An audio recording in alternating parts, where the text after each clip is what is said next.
అందరికీ నమస్కారం.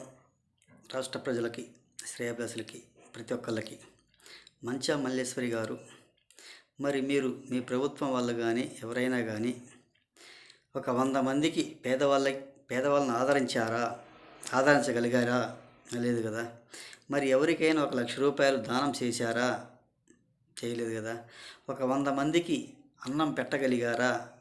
పెట్టలేదు. తీసి పక్కన బారేశారు అన్నం క్యాంటీన్ల మొత్తం కూడా మీ వైసీపీ ప్రభుత్వం వచ్చినాక.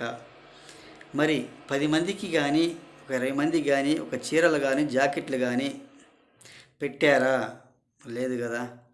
మరి నువ్వు అన్నీ మూసుకొని సైలెంట్ ఉండి తప్పుకుంటే చాలా మంచిది. మీకు ఎటువంటి పనికిమాలిన మాటలు మాట్లాడవలసిన అవసరం లేదు. మరి పులివెందల్లో మీ జగన్మోహన్ రెడ్డి గారు 50 సీట్లు అమ్ముకున్నారు. ఒక ఇంజనీరింగ్ కానీ, ఒక మెడికల్ సీట్లు కానీ ఆయన పెట్టిన దాంట్లో నా సొంతంగా అమ్ముకొని డబ్బులు ఉంచుకున్నారు. మీకు తెలిసిన ఏమైనా? మీకు తెలియకుండా ఏం పనికి వాగుతున్నారు ఒకసారి చెప్పండి.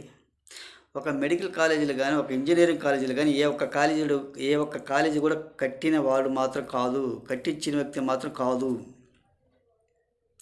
ఉచితంగా ఒక బడా కాంట్రాక్టర్లకు డబ్బులు ఇచ్చాడు. గత ప్రభుత్వాల్లో కట్టిన ఇంజనీరింగ్ కాలేజీలు కానీ, మెడికల్ కాలేజీలు కానీ ఆ కాలేజీలకు రంగులు వేసుకొని ఈయన కట్టించినట్టుగా డప్పాలు కొట్టుకొని మాట్లాడారు తప్ప దేని కూడా పనికి రాలేదు, ఎక్కడికైనా కట్టియలేదు.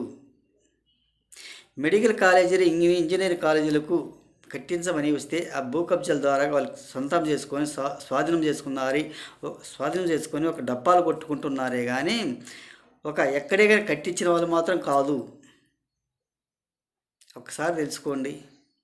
ఇటువంటి పనికి మాలిన మాటలు మాట్లాడబాకండి. చదువుకున్న విద్యార్థులను, చదువుకునే స్టూడెంట్స్ను మోసం చేయాలంటే మాత్రం ఎవరు నమ్మబోరు. ఒక్కసారి ఆలోచించుకోవాల్సిందిగా. ఇటువంటి పనికి మాలిన మాటలు మాత్రం మాట్లాడబాకండి. ఆయన ఎక్కడే కానీ కట్టించలేదు.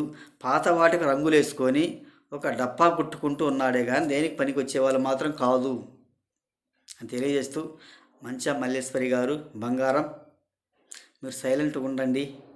ఎందుకు లేనిపోని మాటలు మాట్లాడతారు? ఊరక వాగబాకండి బంగారు కొండ అని తెలియజేస్తూ, ఒక్కసారి మన రాష్ట్రం పరిస్థితి గురించి ఆలోచించుకోండి. గత ప్రభుత్వంలో కూడా ఏ విధంగా చేశారు, ఎలా చేశారు అనేది తెలుసుకోవాల్సిందిగా మల్లేశ్వరి గారు కోరుచు, ప్రతి ఒక్కళ్ళకి హృదయపూర్వక ధన్యవాదాలు తెలియజేస్తూ నేను సెలవు తీసుకుంటున్నా.